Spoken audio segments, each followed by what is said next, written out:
Hello बच्चों। इस channel पे हमने एक नई series last minute revision series चालू की है जो कि क्लास 12 कंप्यूटर साइंस के लिए है। इस सीरीज में हम complete unit 1 unit 2 unit 3 complete करेंगे। तो बिना किसी देरी के लिए हम आज चालू करते हैं यूनिट 3 डेटाबेस मैनेजमेंट सिस्टम में। सबसे पहले मैंने इस पूरी सीरीज को धीरे धीरे पूरे पूरे पार्ट्स के साथ बांटा है। सबसे पहले आज के हम लेक्चर में हम पार्ट ए डेटाबेस कॉन्सेप्ट के साथ चालू करते हैं। तो बिना किसी टाइम वेस्ट किए हम आज का लेक्चर चालू करते हैं। मेरी कोशिश रहेगी 10 से 15 मिनट में ये पार्ट ए कंप्लीट करके और पूरे पार्ट बी पार्ट सी की मिनिमम मिनिमम वीडियो आपकी 1 to 1.5 आवर्स की कोशिश रहेगी कि जिससे कि आप जल्दी से रिवाइज कर सके और बढ़िया से पेपर में करके आ सकते हैं। तो चलिए बच्चों शुरू करते हैं आज के लेक्चर के लिए। तो सबसे पहले तो ये हमारा एक सिलेबस हो गया कि हम क्या क्या टॉपिक्स करेंगे। तो उसके बाद हम चालू करते हैं। तो इसको भी छोड़िए।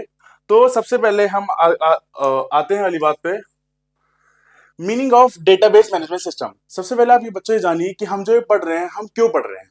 तो बात ये आती है कि हमारे पास फिजिकल पेपर्स हैं जिससे कि हम डेटा रिकॉर्ड कर सकते हैं, लेकिन हमें डेटाबेस नाम के सॉफ्टवेयर की जरूरत क्यों पड़ी। जरूरत इसलिए पड़ी, आप सपोज करो मेरा एक कोचिंग है, मैं वहां पे कोचिंग इंस्टीट्यूट रन करता हूँ। एक XYZ पर्सन आया, उसका एक बच्चा था, उससे क्या हुआ गलती से फीस लॉस हो गई, तो उसने अपने बच्चों को आइडिया दिया, जाके भाभी के फीस रिकॉर्ड को जाके जो कोचिंग की मालकिन है उनके जाके फीस रिकॉर्ड फाड़ दिया। उनके पास कोई रिकॉर्ड रहेगा नहीं तो उनको कहते कैसे पता चलेगा कि किसने फीस दी है किसने नहीं दी।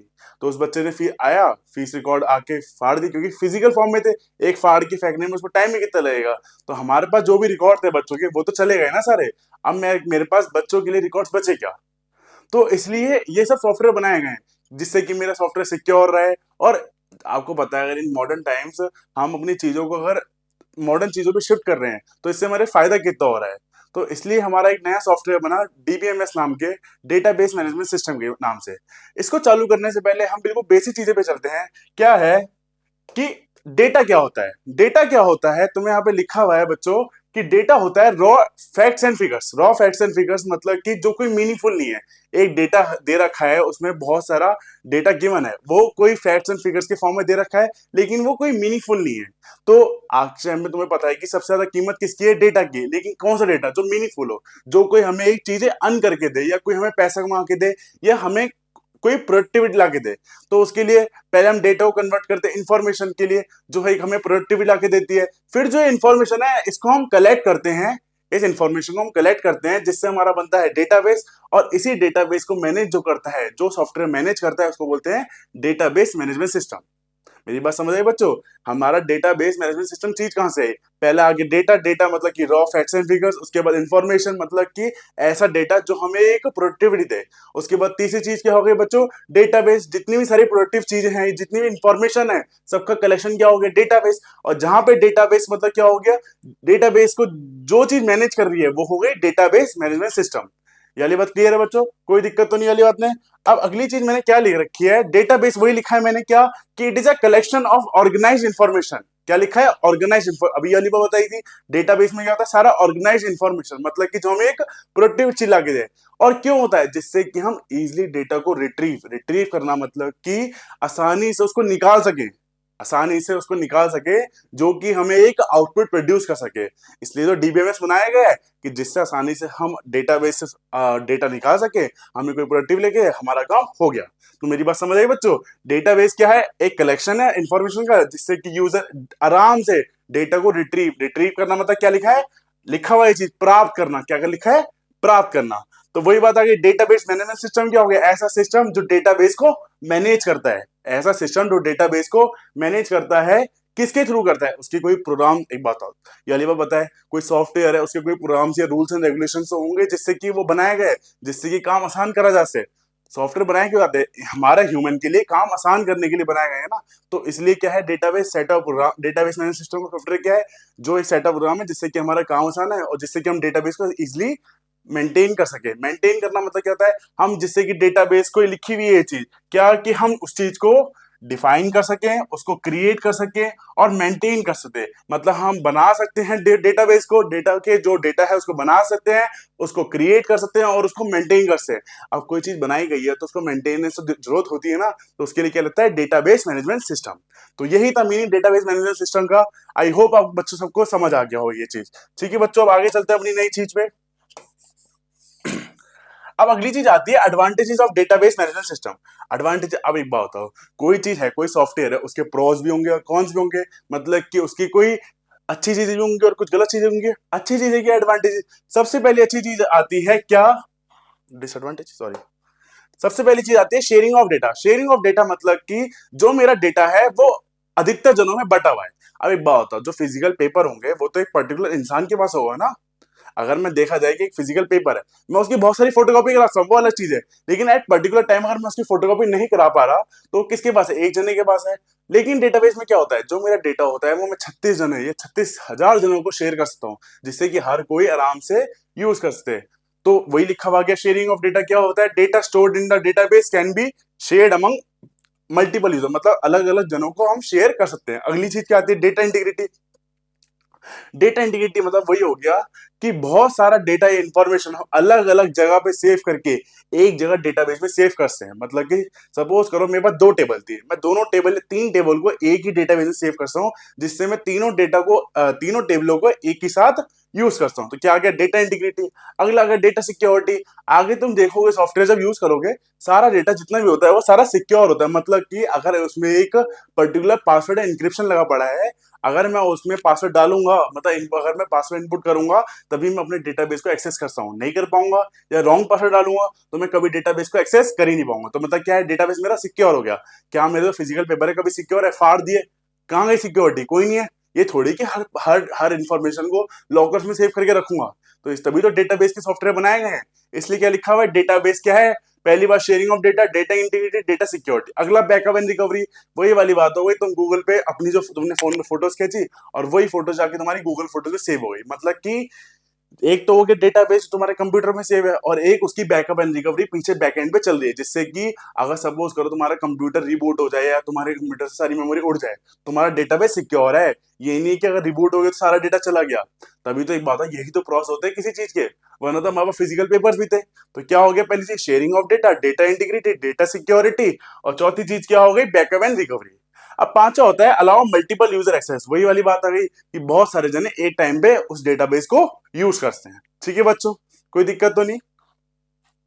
ये थोड़े बेसिक बेसिक वाले थे, मतलब कि जो तुम आराम से पेपर में लिखा आ गया कि write two advantages of DBMS, इन दोनों में, इन पांचों में से दो लिखे आना, नंबर पूरे मिल जाएंगे। अगली चीज आती है प्रॉस, देख लिया, कॉन्स भी देख लेते हैं। कॉन्स क्या हो गया, हाई कॉस्ट। अभी बात बताओ, सॉफ्टवेयर है, सॉफ्टवेयर के लिए पहले सॉफ्टवेयर खरीदना पड़ेगा, सॉफ्टवेयर खरीदने के लिए कंप्यूटर खरीदना पड़ेगा, लैपटॉप खरीदना पड़ेगा। वहीं तो मैं अपना सॉफ्टवेयर यूज करता हूँ, उसके बाद जिसको सॉफ्टवेयर चलाना आता हो, ये थोड़ी कि मैं किसी को भी रोड साइड से उठा के बोल दूं कि भाई सॉफ्टवेयर यूज कर दिखा। भाई उसको पढ़ाना तो पड़ेगा, जब तक मैं उसको पढ़ाऊंगा नहीं बंदे को, तो यूज कैसे करेगा। तो वही वाली बात हो गई हाई कॉस्ट, मतलब कि स्किल लेबर चाहिए, सॉफ्टवेयर चाहिए, मशीन चाहिए जहाँ पे वो डेटाबेस यूज हो। तो इसलिए क्या है, सॉफ्टवेयर हाई कॉस्ट है। वरना अगर पेन पेपर वाली चीज हो गई, 1 रुपए की फोटो भी आजकल कहीं पे मिल सकती है। ठीक है बच्चों, कोई दिक्कत वाली बात नहीं। अगली चीज आ गई increase storage requirement. Increase storage requirement मतलब कि डेटाबेस मैनेजमेंट कितने भारी भारी सॉफ्टवेयर यूज करते हैं, तो उसके लिए कितनी बड़ी बड़ी हायर जीबी चाहिए होगी। Higher GB in the sense मतलब कि हाई जीबी मतलब कि ज्यादा मेमोरी चाहिए होगी। ज्यादा मेमोरी चाहिए होगी कंप्यूटर में, मेमोरी चाहिए मतलब पैसा और खर्च करना, सिंपल सी बात है। तो क्या हो गया, पहला कि ज्यादा मेमोरी चाहिए, और दूसरा क्या हो गया तुम्हारा, हाई कॉस्ट, ज्यादा कॉस्ट की दिक्कत हो रही है। ठीक है बच्चों, अगली चीज चलते हैं।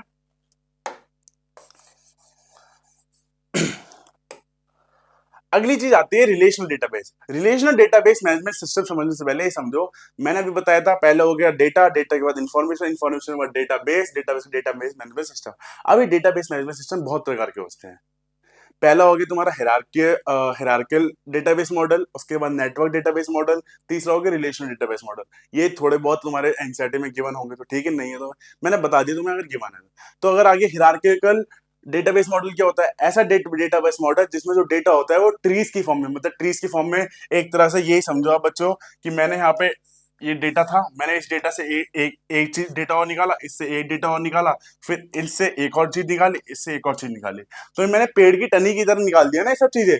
और वहीं पे नेटवर्क क्या हो गया, नेटवर्क कुछ नहीं हुआ, ये जो मैंने इन्फॉर्मेशन दी, यहाँ पे इन्फॉर्मेशन दी, इससे इन्फॉर्मेशन, सॉरी, याली इन्फॉर्मेशन से मेरे को याली इन्फॉर्मेशन नहीं याली। अब मैंने इन दोनों इन्फॉर्मेशन को जोड़ के कोई इन्फॉर्मेशन निकाली, मतलब कि दोनों के बीच के नेटवर्क बना रहा हूँ। क्या बना रहा हूँ मैं, नेटवर्क बना रहा हूँ। तो ये हो गया नेटवर्क डेटाबेस मॉडल। ठीक है, इन सब चीज को समझने की जरूरत नहीं है। हमारे सिलेबस में कौन सा है, relational database model. Relational database model अभी पढ़ते हैं, इस चीज को क्या लिखा है, उसको बोलते हैं शॉर्ट फॉर्म में आरडीबीएमएस। क्या बोलते हैं, आरडीबीएमएस। आरडीबीएमएस क्या कहता है, ऐसा डेटाबेस मॉडल जो 2D हो। 2D मतलब कि ऐसा डेटाबेस मॉडल जिसमें जो डेटा है वो टेबलों की फॉर्म में स्टोर हो। रिलेशन इक्वल टू टेबल, मतलब कि हाँ डेटा किसकी फॉर्म में स्टोर हो रहा है, टेबल्स की फॉर्म में स्टोर हो रहा है। किसकी फॉर्म में स्टोर हो रहा है, टेबल्स की फॉर्म में। मतलब 2D होती है, 2D मतलब कि रोज और कॉलम्स। ऐसा डेटाबेस मॉडल जिसमें रोज हो और कॉलम्स हो, मतलब कि एक टेबल फॉर्म कर रहा है, तो वो हुआ रिलेशनल डेटाबेस मॉडल। अब थोड़े बहुत की पॉइंट्स है, मतलब कि डेटाबेस मॉडल दिखता है, अभी बोला जहां टेबल आ गया, टेबल लिखा आ गया, तो वो कौन सा हो गया, रिलेशनल डेटाबेस मॉडल। कौन सा हो गया बच्चों, रिलेशनल डेटाबेस मॉडल। अब एक चीज होती है, ये प्राइमरी की को भी छोड़ो, पहले एक चीज समझो, कॉलम्स क्या होते हैं, ये सारे तुम्हारे कॉलम्स हो गए और ये सारी तुम्हारी रोज हो गई। क्या हुई, ये सारी रोज हो गई, ये सारे कॉलम्स, मतलब जो वर्टिकल है वो हो गई कॉलम्स और जो हॉरिजॉन्टल है वो हो गई रोज हो गई। ठीक है बच्चों, अब पहली बात समझो, जो अब हमें इनके अदर अनदर नेम्स जानने हैं। अनदर नेम मतलब कॉलम्स को हम एट्रीब्यूट्स बोल सकते हैं और रोज को हम बोल सकते हैं टपल्स। मतलब क्या पेपर में लिखा आ गया, which of the following is a name of a horizontal component. Horizontal component कौन सा होता है, या तो तुम रोज बोल रहे हो या तो तुम टपल बोल रहे हो। एमसीक्यू में शॉर्ट क्वेश्चन में आ सकता है। ठीक है, इतना ही था। उसके बाद अगली चीज आएगी, अगली चीज वही बताया, कॉलम इन अ टेबल को क्या बोलते हैं, एट्रीब्यूट बोलते हैं, और रो इन अ टेबल को क्या बोलते हैं, टपल्स बोलते हैं। अब नंबर ऑफ कॉलम्स को क्या बोलते हैं, डिग्री। क्या बोलते हैं, नंबर ऑफ कॉलम्स को क्या बोलते हैं, डिग्री। ये सारे पॉइंट्स हैं, तुम्हें याद रखने पड़ेंगे इस चीज के लिए, वरना आगे एक बता दूंगा कि क्या। तुम ये देखो, CAD, जब ये तीनों मैच करते हैं मतलब, ठीक है, सॉरी थोड़ी दिक्कत हो गई थी। अगर मेरी देखो, अगर नंबर ऑफ कॉलम्स, पहली बात तो नंबर ऑफ कॉलम्स को क्या बोलते हैं, एट्रीब्यूट्स, और नंबर ऑफ कॉलम्स को क्या बोलते हैं, डिग्री। ये चीज को याद रख लो। अगली चीज क्या हो गई, रोज क्या हो गई, रोज को क्या बोलते हैं, टपल्स बोलते हैं, और नंबर ऑफ टपल्स को क्या बोलते हैं, चीज लिखी है कार्डिनलिटी। क्या लिखी है, कार्डिनलिटी। ये 4 पॉइंट है, याद रखना। अगली चीज आती है व्हाट इज डोमेन। डोमेन क्या है, डोमेन मतलब ये सपोज करो बच्चों, क्या अगर मैं किसी बच्चों का क्या दे रहा हूँ, सब्जेक्ट के नेम दे रहा हूँ। अब सब्जेक्ट के नेम में मैं ट्री, जानवरों के नाम थोड़ी दूंगा, मतलब पेड़ पौधों के नाम, जानवरों के नाम। सब्जेक्ट में क्या आएगा, physics, chemistry, maths, biology, computer science, information technology, और उसके बाद अनदर सब्जेक्ट हिंदी हो गया, संस्कृत हो गया, ये सब्जेक्ट के नाम है। तो मतलब ऐसी चीजें। अब अगली चीज हो गई मंथ के नेम। मंथ के नेम में ये थोड़ी बोलूंगा कि सैटरडे, मंडे, ट्यूसडे, ये सब मंथ के नेम है। मंथ के नेम क्या होता है, जनवरी, फरवरी। मतलब कि डोमेन एक चीज क्या हो गई, ऐसी चीजें जो जिनकी कोई फिक्स्ड वैल्यूज हो। मतलब कि क्या लिखा है, domain is a possible values permitted for an attribute. मतलब कि ऐसी वैल्यूज जो कि पॉसिबल हो किसी भी एट्रीब्यूट के लिए। अब ये थोड़ी बोलूंगा कि भाई कि तुम्हारे मंथ के नेम है तो वहां पे तो वीक्स के नेम डाल दे। जो वैल्यूज हैं ऑलरेडी प्री बिल्ड हैं कि भाई यही होगी, तो वही तो पुट करनी पड़ेगी उसमें। तो वही है डोमेन। डोमेन क्या होता है, ऐसी पॉसिबल वैल्यूज, क्या लिखा है, ऐसी पॉसिबल वैल्यूज जो कि परमिटेड हो। परमिटेड मतलब कि किसी कॉलम कॉलम के लिए परमिटेड हो, तो उनको क्या बोलते हैं, डोमेन। वो एग्जांपल दे दिया मैंने। डोमेन ऑफ एंट्री और रोल नंबर में क्या क्या क्या आता है, एक तुम्हारा 001 1 2 3 हो गया, या तो तुम्हारा ABCD हो गया, ये हो सकता है। और मंथ के नेम में क्या हो गया, जनवरी, फरवरी, मार्च। डोमेन क्या हो गई, फिक्स्ड वैल्यूज हो गई जो कि किसी कॉलम के लिए होती है। ठीक है बच्चों, समझ गए यहाँ तक। अगली चीज आती है कीज। क्या आती है, कीज मतलब कि किसी भी कॉलम्स को देखने का नजरिया। किसी भी कॉलम्स को देखने का नजरिया को क्या बोलते हैं, कीज, या किसी भी कॉलम्स को पहचानने का तरीका।